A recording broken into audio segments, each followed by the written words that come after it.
Sure works for me. The Cosby Show will be seen following the President's news conference next. This is an NBC News special report. From the White House, the President's news conference. Here is Garrick Utley, NBC News.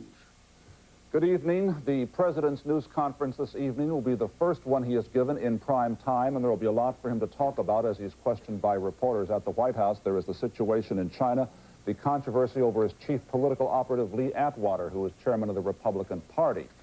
The news conference this evening is going to take place in the East Room of the White House, where the President will meet with journalists.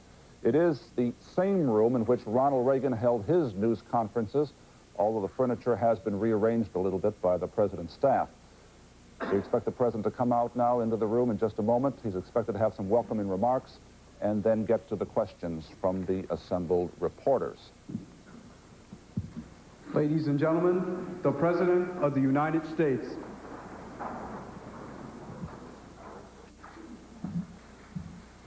Welcome to the East Room.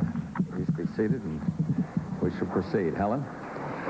Cutting off military sales to China does not seem to have made an impression on the rulers there, and they've become more repressive. What else are you going to do to express this nation's outrage?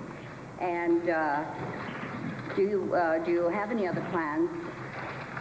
Helen, I think that the position we took, aiming not at the Chinese people, but at the military arrangements, was well received around the world and was followed by many countries. Right after we did that, many of the European countries followed suit. The events in China are such that we obviously deplore the violence and the loss of life, urge restoration of order with recognition of the rights of the people, and I'm still hopeful that China will come together, respecting the urge for democracy on the part of the people. And what we will do in the future, I will announce at appropriate times. But right now, we are engaged in diplomatic efforts, and other countries are doing the same thing. And let's hope that it does have a ameliorating effect on this situation.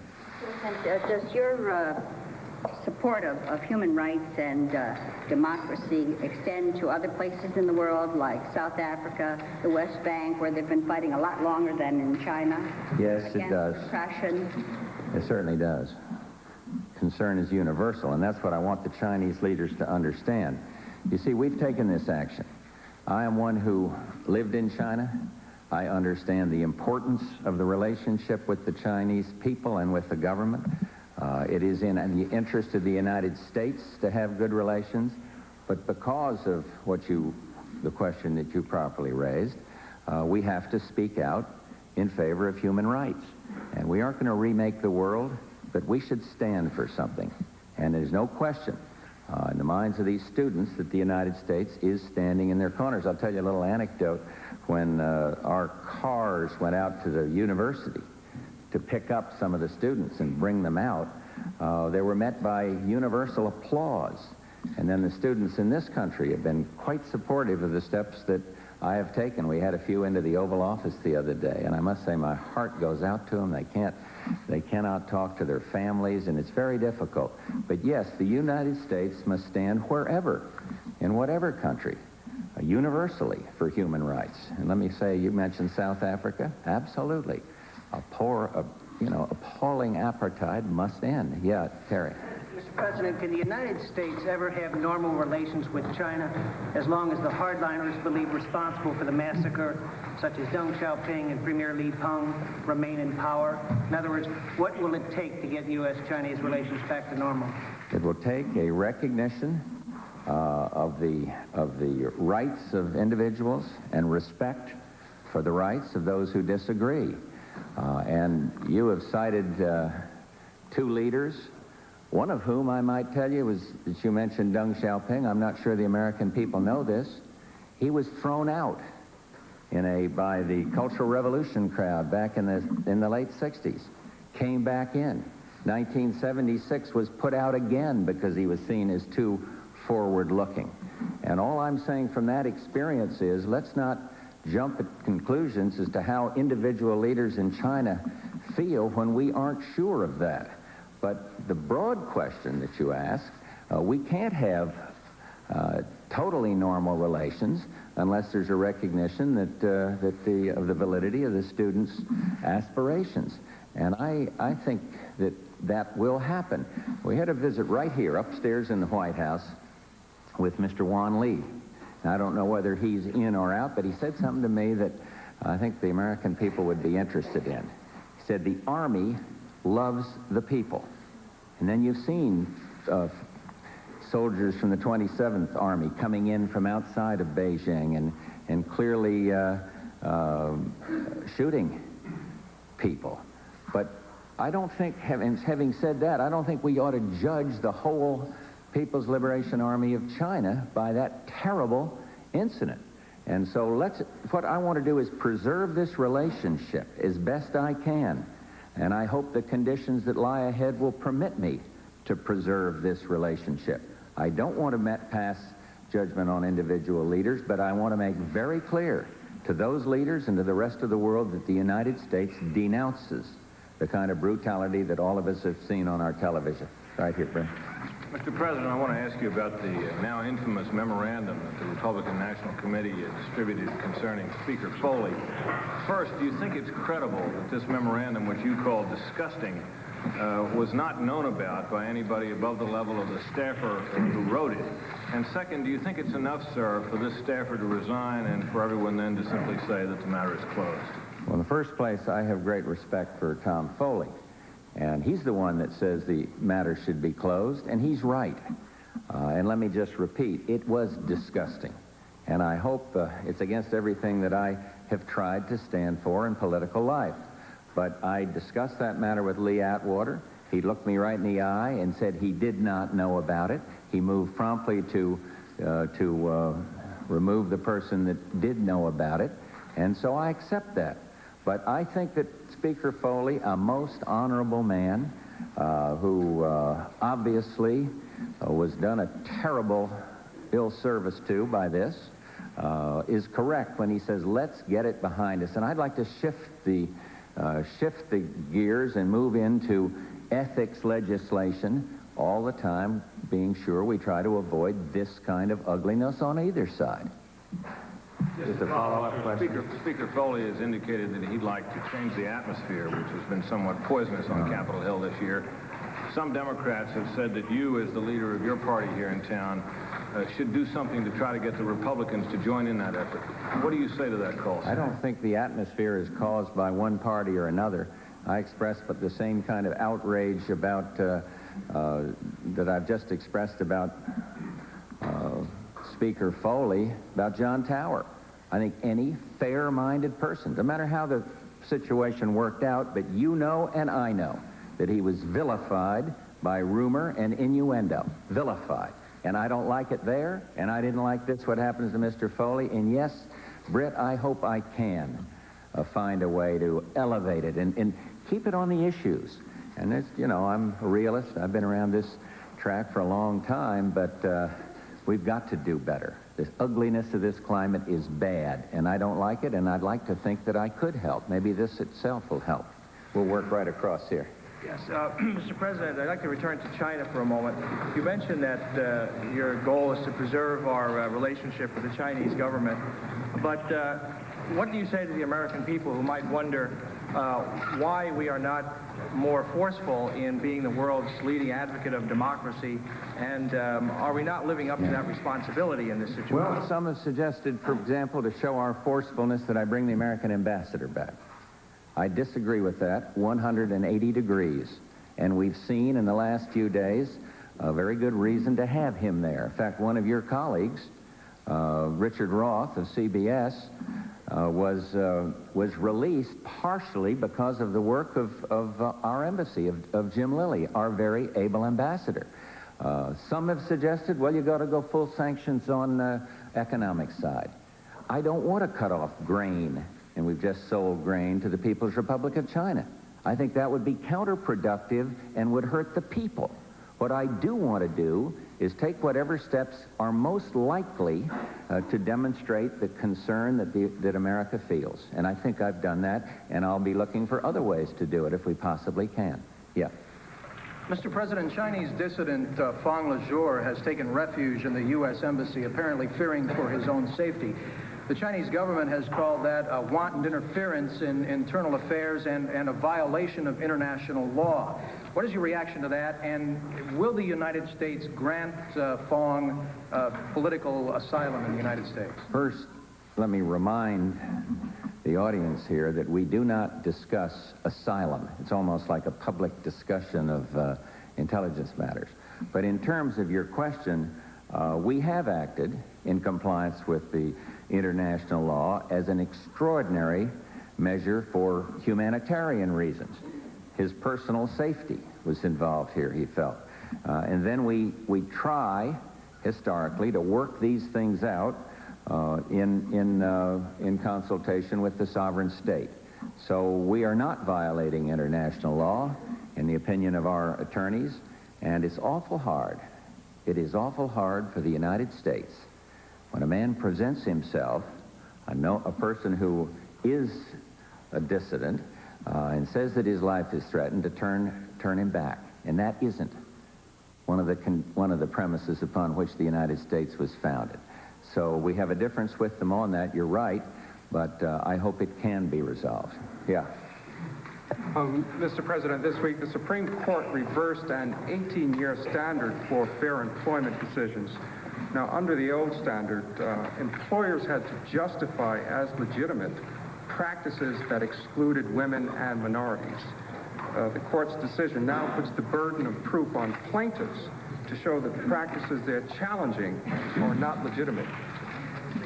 Civil rights advocates say that the decision makes it much more difficult for women and minorities to challenge practices that exclude them. Do you support efforts to restore the old standard?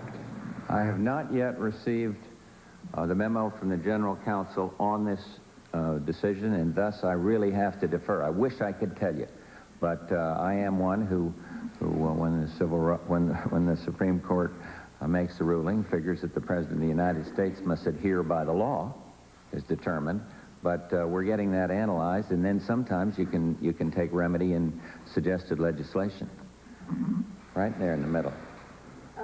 Mr. President, the Iranian government, of course, has changed, and the question to you is there hope that there might be restored some kind of relations with that country? As you know, today, the Iranians sent forth informally an offer for some kind of a deal that if the Americans would help free some Iranians held by the phalangists, that they might help us free some of our prisoners as well, or our hostages. Is there any hope for any change in the near future? For a change in relationship, I stated the other day what it would take to have improved relationships, and that would be a renunciation of terror. We do not need, we can't have normalized relations with a state that's branded a terrorist state, and secondly, they must facilitate the release of American hostages. And so that is what it would take. And there was a case a while back where Iran asked for information regarding their hostages, never accused us properly so of holding people hostage or in any way condoning that. We condemn it.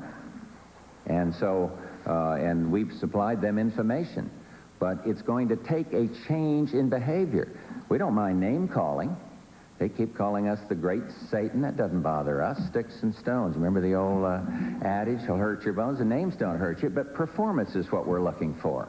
And I don't see so far any sign of change. I held out the olive branch at my speech, inauguration speech, and I said, look, we want better relations with Iran. I remember when we had good relations. We like the Iranian people. We have a lot of Iranians living in this country. But we can't, and I said, look, if you want better relations, do what's right. do what's right by people that are held against their will, and we've seen no movement. I would repeat that offer tonight. Yeah. Mr. President. Second. The other day you picked up the phone and talked to Richard Nixon about China. I'm wondering, since you know some of the Chinese leaders personally, why you don't pick up the phone and talk to them. I tried today. Isn't that a coincidence you'd ask that question? And what did Line you was learn? busy. I couldn't get through. Yeah, right?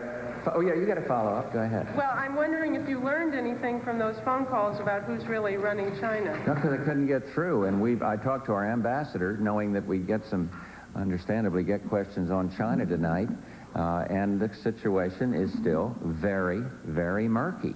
And that's the way it's been. I remember, Joanna, being in China when the way we'd tell who was winning and who was losing, who was up and who was down, we send people out around town to count the red flag limousines.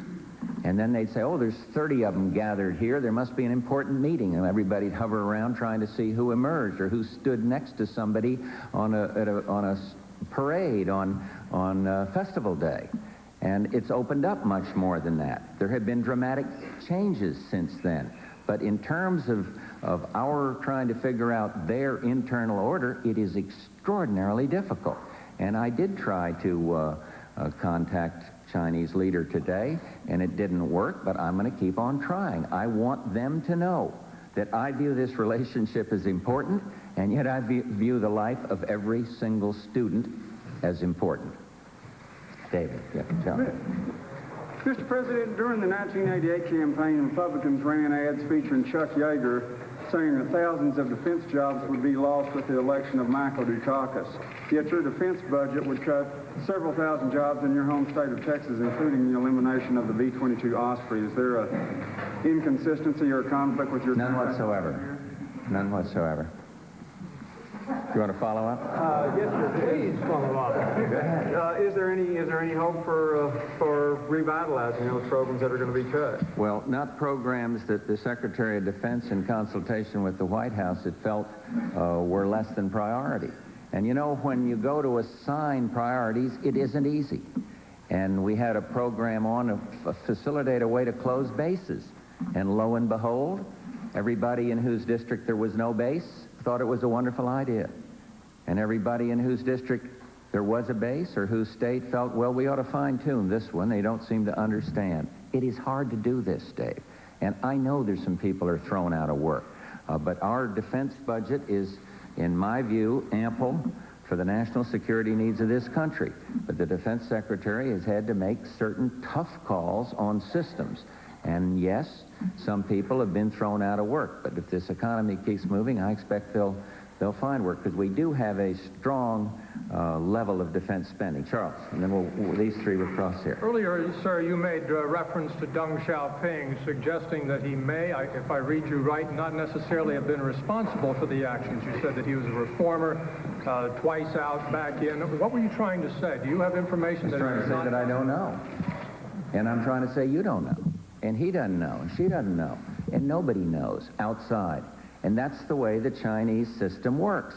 So for us to read every day some new name out there, it just isn't right. And I don't want to misrepresent this to the American people.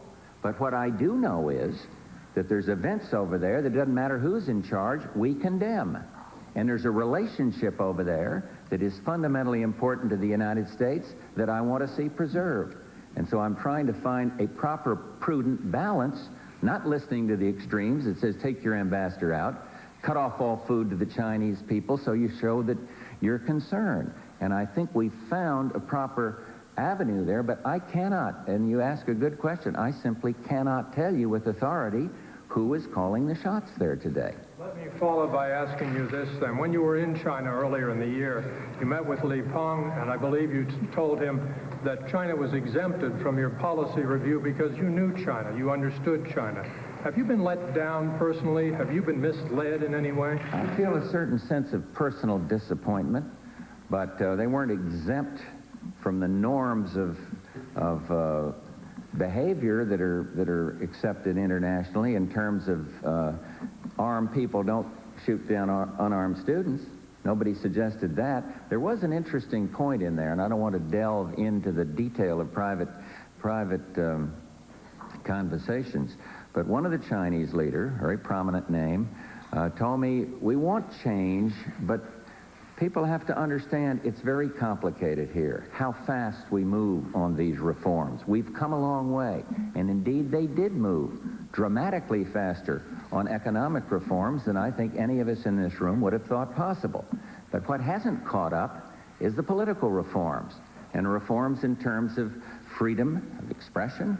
The freedom of press caught up a little bit, but it hadn't gone obviously near far enough, and now there's martial law and censorship. But we were cautioned on that visit about how fast China could move. Some of it was economic, and clearly some of the message had to do with how fast they could move politically. Yeah. Mr. President, turning your attention to a matter that's devastating here at home and all over the world, the question of AIDS. Respected experts are now starting to suggest that instead of the anonymous testing that has existed in the past, there should be mandatory reporting of new cases by name and vigorous follow-ups on sexual partners and needle-sharing partners. Do you favor such an approach, sir? I spoke at an international aid conference at which I was roundly booed 2 years ago or so, advocating certain kinds of testing. And I don't want to have, you said mandatory for everybody? Yeah, Yeah. or at least an end to the anonymity of it. No, I don't favor that. I think there is a certain right to privacy that we should respect. And so in terms of anonymity, I would like to suggest that records of that nature should be kept private. There's a lot of suffering for AIDS victims. There's a lot of human tragedy that we haven't really focused on too much. And I think of something less than very discreet handling of that information would not be helpful. But do I encourage people to come forward and talk to their doctors and all about partners that may affect others? Yes, I do think you need that kind of frankness, and I do favor certain kinds of testing. Leslie. Mr. President, back to China.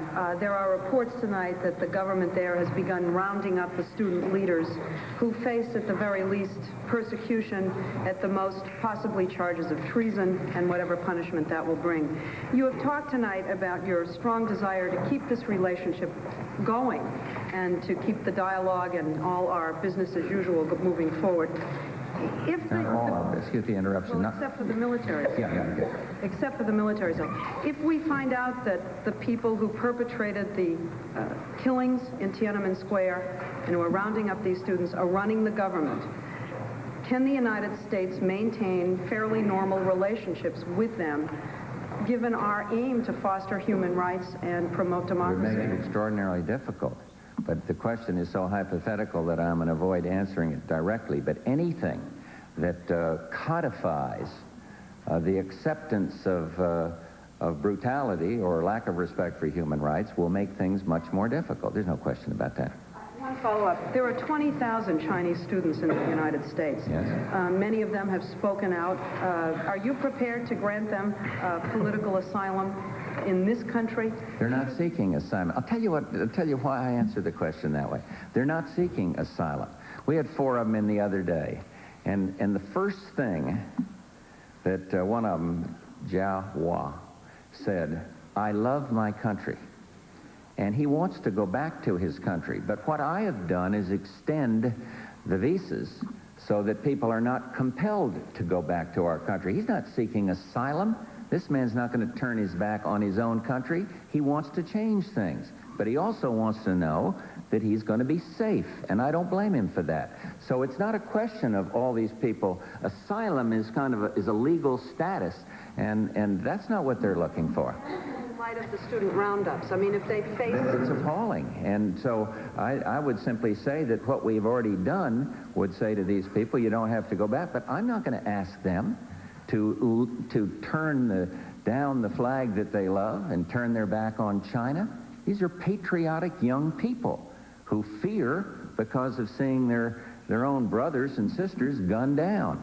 But they're not seeking asylum. They don't want to flee China. They want to help change China. Yeah, these two in here. Yes, sir. Mr. President, discussing other communist China for a while, your attitude towards the Soviet Union seems to have shifted a bit since you became president, from deep skepticism to seeming acceptance of their intentions.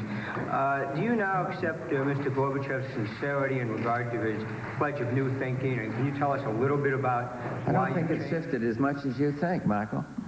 I don't think it's shifted as much. What I did was to say we need a time to make some prudent discovery, investigation and discovery, and then to go forward with a proposal.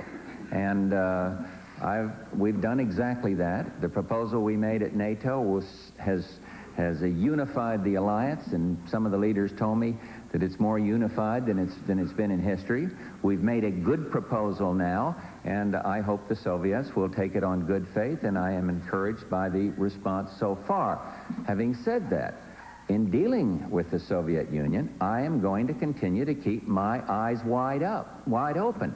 I will also say I want to see perestroika succeed. I want to see it succeed, not fail. And I told Mr. Gorbachev that one-on-one last fall at Governor's Island. So I don't think he believes that I view this as some kind of a Cold War relationship or that I want to see perestroika fail. He did say that he felt there were some elements in this country that did. But I don't think, I hope that now he knows that I don't look at it that way. Do you accept that he is sincere in terms of, are you operating on the assumption that he is sincere when he says he's interested in new thinking in international affairs? He's already demonstrated that he's interested in new thinking. Who would have thought that we would sit here and on television see a relatively lively debate? It's nothing like our Congress, but it had some similar aspects to it. And so I think he has already demonstrated his commitment to change and to reform. But there's ways now to solidify these changes. They have 600,000 troops, and we have 305. And I made an offer to him. I said the best way to guarantee stability and less warlike attitude is to go to equal numbers. And they are being asked to take out many, many more troops than we are. But I've said, what's wrong with being equal? The United States will have 275,000 troops deployed, and you, sir, will have 275,000. So here's a test now. Nobody can argue the inequity of that, particularly since we've put aircraft and helicopters and these other categories on the table. So, and I am inclined to think that if I do my work properly, and we keep NATO moving forward on this quick timetable, that we can succeed. And if we do, he will once again have demonstrated his desire for change. Yes, sir. Mr. President, first, at the great risk of appearing to be trying to make points, please convey birthday wishes to Mrs. Bush. You've made it. She asked not to be reminded of her birthday, but she's doing very well, and thank you. And if I could editorialize here 1 minute, there have been a lot of expressions unrelated to her birthday about her health. And may I say that we have been very moved by that and that she is doing just fine. And I think her doctors would say the same thing. She's got this Graves' disease under control. Please excuse the personal interruption there. Mr. President, some of your critics say that despite your rhetoric, General Noriega can sit in Panama for as long as he wishes, in effect laughing at you, sir, laughing at the United States. Can you do anything about it, should you? You know, as you look around the world and you see change, respect for the election process, Panama, I would simply say Panama is not immune. And what we're all traumatized improperly by some of the terrible excesses, by the terrible excesses in Tiananmen Square. But I haven't forgotten the brutal beating of Guillermo Ford in Panama. And the world hasn't forgotten it. And European public opinion has changed dramatically as they look at Mr. Noriega now. And it is my fervent hope that the OAS will stay with the Organization of American States, will stay with their mission, and will keep working on their mandate until Mr. Noriega leaves. And let me repeat an important point here. I think there's some feeling in Panama that we are against the PDF, the Panama Defense Forces. We have no argument with the PDF. Many of their people have trained in the United States. We respect the Panamanian people. And so the problem is Noriega. And if he gets out and they recognize the results of a freely held election, and certifiably freely held, I will say, they would have instant improved relations with the United States. So I am not going to give up on this. I think we're proper to use multilateral diplomacy in this instance, as well as doing what we can bilaterally, and I intend to protect our treaty rights, for example, and certainly best I can to guarantee the safety of Americans. Trudy? Turning to NATO, Can't hear you, Trudy. the agreement between Bonn and Washington on the nuclear issue only temporarily bridges the differences. At what point do you visualize the Lance missile going into Germany, and can any German government accept it? Well, that matter has been properly deferred under the agreement at NATO. Research can go forward, but the deployment matter has been properly deferred, and let us just go forward on the NATO arrangements that were announced in Brussels. And yes, there are differences. You're absolutely right. There are differences in Germany on this whole question, not just of the Lance follow-on, but a whole difference there on the question of SNF, short-range nuclear forces. And it is in our interest to quickly move forward, because if we can get implemented within our time frame the agreement on conventional forces, that'll take a tremendous amount of pressure off the Germans on short-range forces. Time flies when you're having fun. I just follow that up on This is a follow-up, and then if it's 30 minutes. Mr. President, going to Poland. There was no question about Poland. Yeah, that's right. I'm a Polish reporter. Maybe you'll answer a question about what are you expecting from your visit to Poland? She's got a follow-up. You misunderstood. She got a follow-up question. It was regarded as your success because of your initiatives there, but isn't the West German challenge just the first of many now that the Soviet threat is diminishing in Western Europe? Well, but let me use this question to reply to a question about Poland, too. There will be new challenges for NATO as the level of concern about armed conflict reduces. I will keep reminding our friends, and they will keep reminding me, that we must keep whatever force is required to deter war. But part of what's happening, and I'm glad the gentleman raised Poland, is this quest for democracy in Poland. And it will, if that goes forward, I can see a much better relationship for the United States with Poland, in one that will, in Poland itself, convince the people that they have less of a stake in military confrontation or in a East Bloc confrontation with the West. So it is fascinating, the change that is going on there. It is absolutely fascinating, and we should be positioned, and I'm going there to tell this to the leaders, we want to work with you. You got to reform your economy. We don't feel that you have any bad intentions toward the United States, but we want to see this policy of differentiation continue. When a country moves like Poland did, down democracy's path, the United States should respond as best it could. Helen, thank you very much. President George Bush just concluding his news conference in the East Room of the White House, the first time he has held a formal evening news conference on nationwide television, prime time. Most of the questions, of course, had to do with China. The president reiterated his denunciation of the measures taken there against the students, saying that we cannot have fully normal relations with China until their aspirations are recognized. A tantalizing bit of information. He said he tried today to talk to a Chinese leader via telephone. He did not get through. That may be the first time that a foreign leader has not returned a telephone call, or anyone has not returned a telephone call from the President of the United States. I'm Garrett Gutley, NBC News in New York. Good evening. This has been an NBC News special report. Mikhail Gorbachev's new thinking is real. He hopes Gorbachev's reforms succeed. No sign yet that Iran is interested in helping to obtain release of U.S. hostages seized in Lebanon, said the president. That was in response to a question about the death of the Ayatollah Khomeini in Iran. All told, the still unfolding story in China figuring prominently in President Bush's news conference. And coming up next, we'll have the latest news from China. After the killing, the government tries to bury the truth of its brutal suppression. So stay here with us.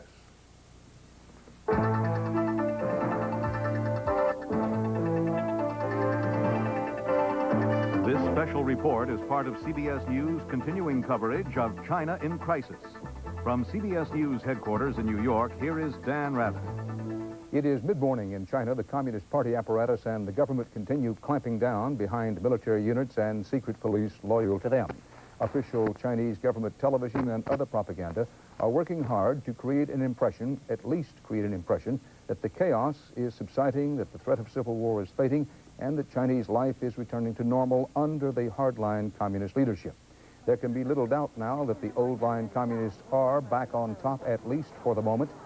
The only troops in the streets were making it a point today not to appear hostile, apparently content to be just seen. The soldiers so despised executing the massacre in Tiananmen Square over the weekend and praised today by the premier have been pulled out. Their replacements in the square and elsewhere in Beijing are troops who've been told to smile and make friends. Also in the streets, people who know only too well what transpired at Tiananmen Square were trickling back to work, doing what the government had told them to do, that is to pretend that normality had returned to their lives and that not much had happened. Traffic was being directed now by police, not the military, as was the case for a long while. Another sign the government made a point of saying that civil order is indeed being restored. And again, there was food for the buying. Fresh vegetables were available for the first time since last week. Some of the prices were higher than before. China's apparently victorious hardliners, at least for now, are using government television to twist the bloody events of this past week to their advantage, as we hear now live from China and Bob Simon. Bob? Dan, one of the first clues as to who's won a war is who's wearing the smiles and who's got the brooms. When the inveterate hardline Prime Minister Li Peng made his smiling and triumphant appearance in the Great Hall of the People and on Chinese television last night, it signaled curtains for the democratic movement. This was just so clearly the man who had prevailed. The soldiers are sweeping up now. They've won the battle. Now they're cleaning the battleground, restoring and redefining normalcy, rounding up many from the ranks of their enemies, students and workers.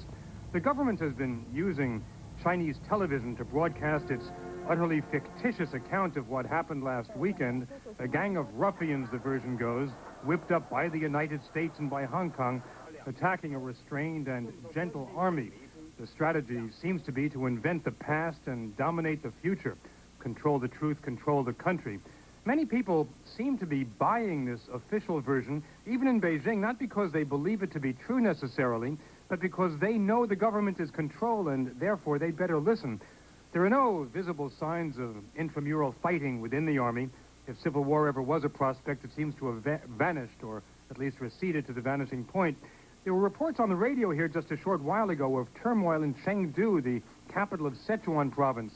The radio spoke of the destruction of cars and damage to government buildings. But here in Beijing, Dan, the truth, as best as we can read it, seems to be that the war is over and the people have lost. Dan?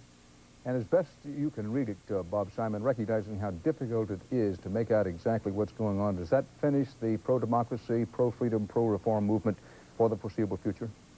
I think it does for the foreseeable future, Dan. We can now see that the smiling face of Chinese communism was a smile written on a stone. When push came to shove, this was a regime willing to shoot its children to survive.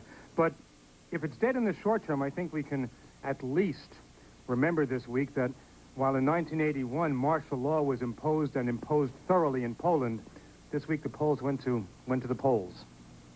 Bob Simon, live in Beijing. If things were relatively quiet today on the streets of Beijing, and that's the way it looked, it was not the case in some of the hotels and at the airport. Foreigners who sought refuge in hotels struggled to cope with the emergency. Many were U.S. diplomatic dependents and non-essential government personnel. The U.S. State Department ordered them out after Chinese troops fired on 2 diplomatic compounds. At the Beijing airport, more congestion and confusion. It was a repeat of the scene the day before. Hundreds of foreigners waited for flights to take them away from what the U.S. State Department officially called a dangerous situation. U.S. Ambassador James Lilly, he's our new ambassador there, boarded the first chartered flight for Americans to wish them well. Reacting to some criticism about alleged inaction, Lilly said the embassy had taken, in these are his words, an awful lot of moves to improve our security, and the biggest one was putting these people on the plane, unquote, the U.S. ambassador. Joining us now are two Americans who were on the first U.S. chartered planes to leave Beijing. In San Francisco is Joanne Grady, wife of the U.S. Vice Consul at the Beijing Embassy. And in Tokyo, Evan Gottesman. Gottesman was teaching English at a Beijing medical school. He was in Tiananmen Square as late as 1 hour before the massacre. Mr. Gottesman, do you think the U.S. Embassy moved quickly enough to get Americans out and moved as well as they could to do that? I think that the bottom line is that those of us who needed to get out or wanted to get out did get out. And there were moments of ineptness, and when I called the embassy and asked if someone could pick me up, they told me I lived too close to the center of the city and they could not pick me up. But the bottom line is that I am out of China, and everybody, I think, who wanted to be out of China is out of China, and the charter flight last night was almost empty. Mrs. Grady, apparently you were in a meeting when the decision was made to evacuate American dependents. Tell us about that. Well, the ambassador called all the American embassy personnel together on Wednesday morning to discuss voluntary evacuation. And as the meeting started, unfortunately, we heard gunshots all around the embassy. There were like machine guns. They didn't come into the embassy compound, but they were very close. And it was quite obvious that we really needed to get out of there. So it quickly changed to mandatory that all dependents leave within a few hours. Mr. Gottesman, well, what about casualties? The government has put the official death toll now at 300 and says most of those were soldiers of the Chinese army. Does that match what you witnessed? Not at all. I mean, when I am a teacher at a medical college, and so many of my students are doctors, and many of them were in Tiananmen Square, and I saw them just hours after the soldiers came in, and they described just horrendous scenes of carnage. And the worst thing about it for them was that as doctors, they were ordered to leave the square, and in fact, their ambulance was shot at, and the soldiers blew out a few windows of the ambulance, and then were not allowed to come back into the square. And I think nothing is worse for a doctor than to know that there are wounded people, losing blood from gunshot wounds and with crushed limbs from tanks, who cannot be saved by the hundreds of doctors on hand willing to save them. Ms. Grady, what was the weekend like living there in the embassy compound? Well, the most difficult thing was finding out what was going on. As you know, the news is completely blacked out there, and the Chinese news doesn't really report what's going on. It tells you that everything's calm. Every moment, things were changing. Much of the weekend, I was on the phone trying to find Americans in China or answer phone calls from Americans in China and urge them to get out of China, because we felt that the situation was deteriorating relatively quickly. Then the issue was how to get them out of there, and we had to, as you know, take vans out to the universities and get all the students off the campuses.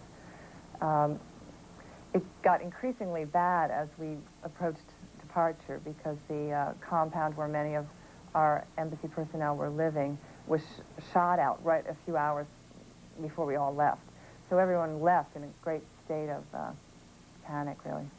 We have only a few seconds left. Mr. Gottesman, based on your experience, what do you think is the most important thing for Americans to know about what is happening in China? Well, my own interpretation is that even if they round up all the students, the Chinese government still has millions of people who know what happened, and I actually believe that the moment they think it's safe to gather, to chant, to demonstrate in some way, that they will. There's a huge current of rage in Beijing right now. Thank you both very much, and welcome home. Okay. When we come back, we'll be talking to our CBS News consultant, China scholar, expert, novelist Betty Bao Lord about the future of the pro-reform, pro-democracy movement. So stay here with us.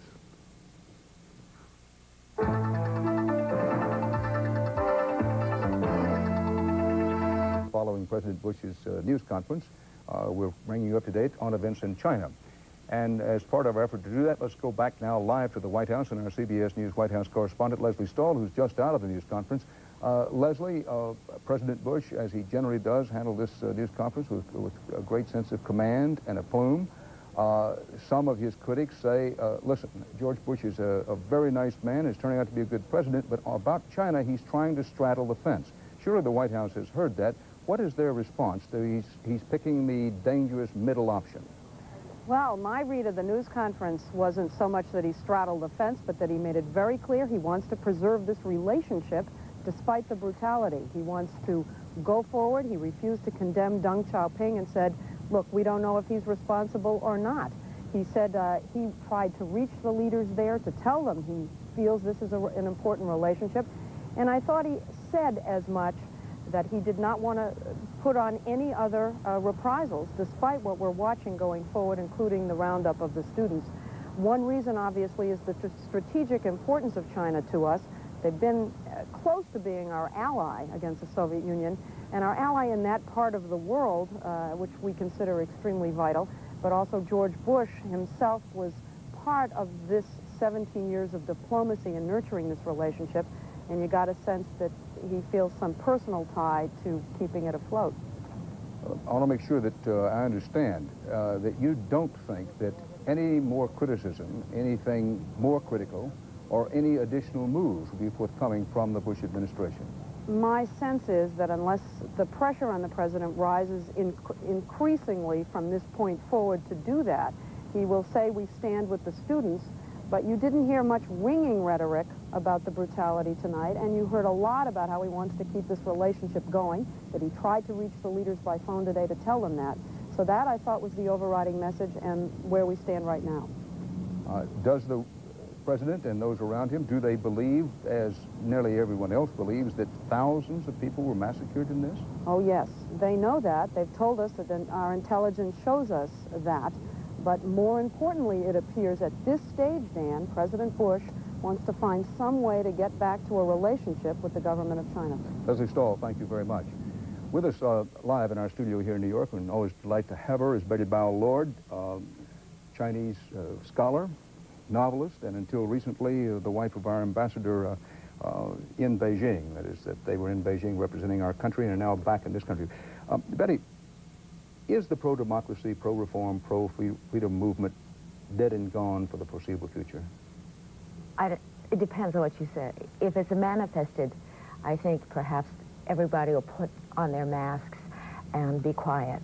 But I think in their guts, the rage and the feelings that were brought out by these months will still be there and simmering. So I think that the democracy movement may be silent and may be unseen, but China is a country where the things that are unseen are sometimes more important than the things that are seen, and what is not said more important than what is said. Now, Beijing, the Communist Party and the government have hammered down, particularly in Beijing, and they have it at least looking as if the chaos is subsiding. What do we know about the other provinces and other places in this vast country, China? I think in the urban areas where VOA can be reached and where a lot of the students have gone back to, the truth of Tiananmen Square will be filtering down through the people within the next couple of weeks, I'm sure. The problem is the countryside, where 80% of the people live. I think it'll take longer, but I think it'll get there too, because there are millions now of peasants working in the cities who will also get this news, and they will also pass it back home. The president, when asked about Deng Xiaoping and his responsibility for what happened in Tiananmen Square, seemed to indicate that, well, he wasn't convinced that Deng Xiaoping could be held responsible. Based on your experience in China, could that be? I think it could, because Deng Xiaoping may have been playing the chairman of the board rather than the chief executive officer. That would be Li Peng. Yes, and in many ways, I think he wants to see how this thing comes out, because I think he's interested in still being the head of the party and the head of the country. So I think he may very well let Li Peng take the blame. Can we expect reprisals as happened when the Cultural Revolution, the so-called Cultural Revolution, was at its height not too long ago? Yes. I'm afraid I think we can, because they have to make a few... When we come back, we'll look at the official government view, what the Chinese government says has been happening.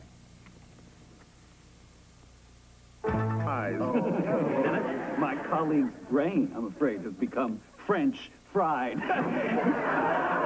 Mason? It's my turn. Oh, did you want to add something? Yes, I would like to add here that the Depression was still ravaging the nation when the stock market began to recover. In my opinion, the crash was a precipitating event. That is the most ridiculous thing I ever heard. Oh, no, I wouldn't call her opinion ridiculous, a bit naive. My opinion is neither naive nor ridiculous, and how the Sam Hill do you expect to have a discussion if all points of view are not taken into consideration? I believe it's time for a commercial break. You just took a commercial break. We're taking another one. We'll be right back. Steve! Ian, why did you take a commercial? Well, because I wanted to. But you're not scheduled to. I felt things were getting out of control, and I wanted to put a stop to it. Ian is right. We have to have order here. She was disrupting the flow. If the Western press wasn't in Beijing, you'd see a different story. Massacre? What massacre? The Chinese state-controlled press says no one was killed in Tiananmen Square. This is a city at peace. Fighting? What fighting?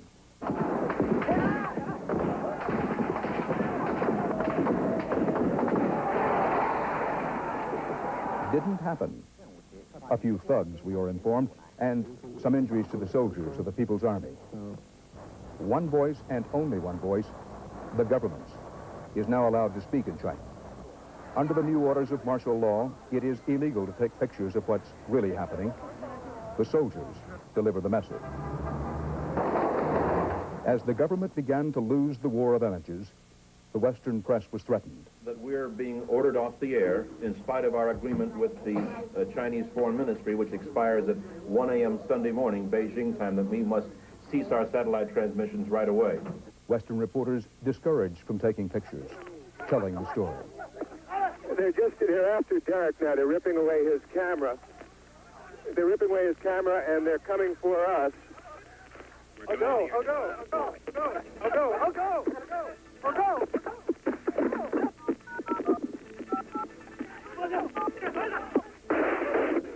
It was extraordinary.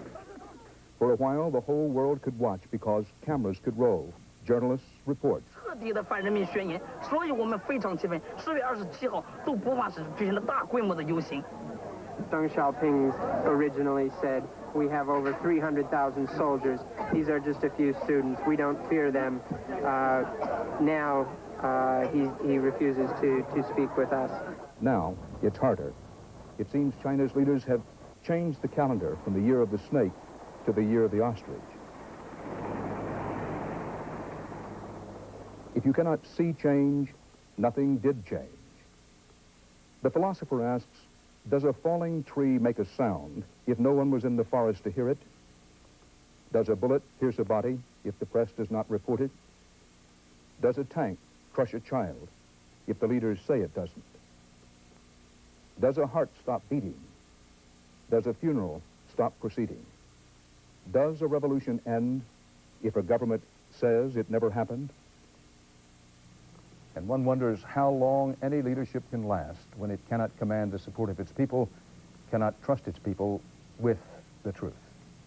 We will continue to keep you informed of any major developments in China because of President Bush's news conference and the CBS Sports Special presentation of the NBA Basketball Championship, which follows right away. Tonight's 48 Hours, On Strike, a union and a management locked in an angry battle for America's future, will be seen next Thursday in its entirety at its regularly scheduled time. Dan Rather, CBS News, New York. Good night. By the Cultural Revolution crowd back in the late 60s, came back in. 1976 was put out again because he was seen as too forward-looking. And all I'm saying from that experience is let's not jump at conclusions as to how individual leaders in China feel when we aren't sure of that. But the broad question that you ask, we can't have totally normal relations unless there's a recognition that of the validity of the students' aspirations. And I think that that will happen. We had a visit right here, upstairs in the White House, with Mr. Wan Lee. Now, I don't know whether he's in or out, but he said something to me that I think the American people would be interested in. He said, the Army loves the people. And then you've seen soldiers from the 27th Army coming in from outside of Beijing and clearly shooting people. But I don't think, having said that, I don't think we ought to judge the whole People's Liberation Army of China by that terrible incident. And so what I want to do is preserve this relationship as best I can. And I hope the conditions that lie ahead will permit me to preserve this relationship. I don't want to pass judgment on individual leaders, but I want to make very clear to those leaders and to the rest of the world that the United States denounces the kind of brutality that all of us have seen. It sure works for me. The Cosby Show will be seen following the President's news conference next. This is an NBC News special report. From the White House, the President's news conference. Here is Garrick Utley, NBC News. Good evening. The President's news conference this evening will be the first one he has given in prime time, and there will be a lot for him to talk about as he's questioned by reporters at the White House. There is the situation in China, the controversy over his chief political operative, Lee Atwater, who is chairman of the Republican Party. The news conference this evening is going to take place in the East Room of the White House, where the President will meet with journalists. It is the same room in which Ronald Reagan held his news conferences, although the furniture has been rearranged a little bit by the President's staff. We expect the President to come out now into the room in just a moment. He's expected to have some welcoming remarks and then get to the questions from the assembled reporters. Ladies and gentlemen, the President of the United States.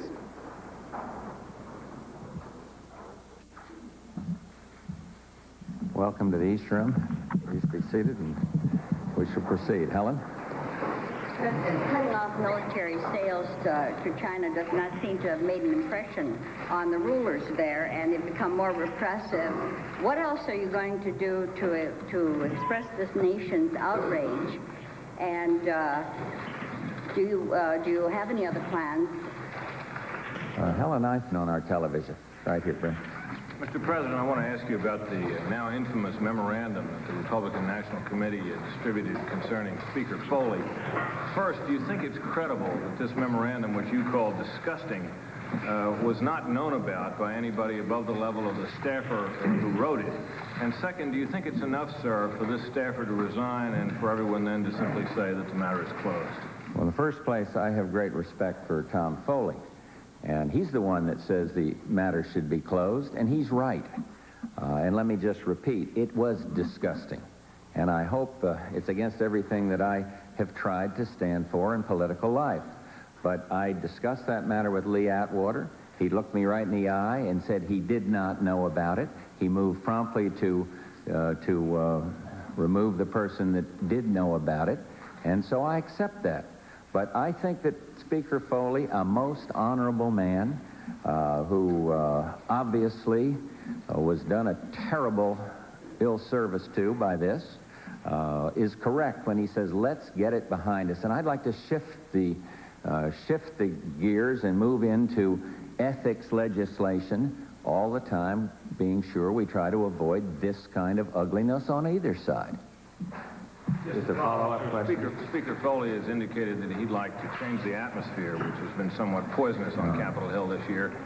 Some Democrats have said that you, as the leader of your party here in town, should do something to try to get the Republicans to join in. I think that the position we took, aiming not at the Chinese people, but at the military arrangements, was well received around the world and was followed by many countries.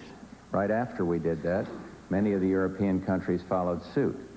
The events in China are such that we obviously deplore the violence and the loss of life, urge restoration of order with recognition of the rights of the people.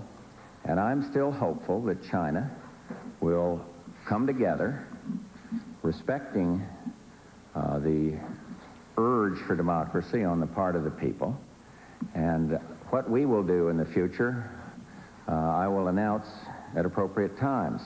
But right now, we are engaged in diplomatic efforts, and other countries are doing the same thing. And let's hope that it does have a ameliorating effect on this situation. Does your support of human rights and democracy extend to other places in the world, like South Africa, the West Bank, where they've been fighting a lot longer than in China? Yes, it does. Repression? It certainly does.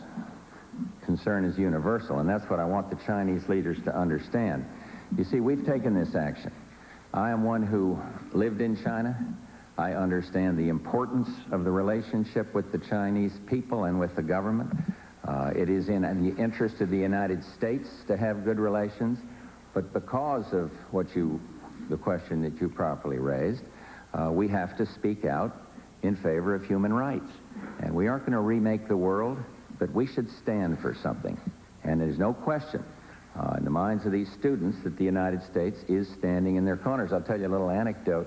When our cars went out to the university to pick up some of the students and bring them out, they were met by universal applause.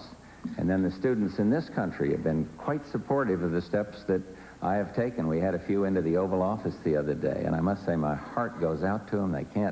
They cannot talk to their families, and it's very difficult. But yes, the United States must stand wherever, in whatever country, universally for human rights. And let me say, you mentioned South Africa. Absolutely. Appalling apartheid must end. Yeah, Terry. Mr. President, can the United States ever have normal relations with China as long as the hardliners believed responsible for the massacre, such as Deng Xiaoping and Premier Li Peng, remain in power? In other words, what will it take to get U.S.-Chinese relations back to normal? It will take a recognition of the rights of individuals and respect for the rights of those who disagree. And you have cited two leaders, one of whom I might tell you was, that you mentioned Deng Xiaoping. I'm not sure the American people know this. He was thrown out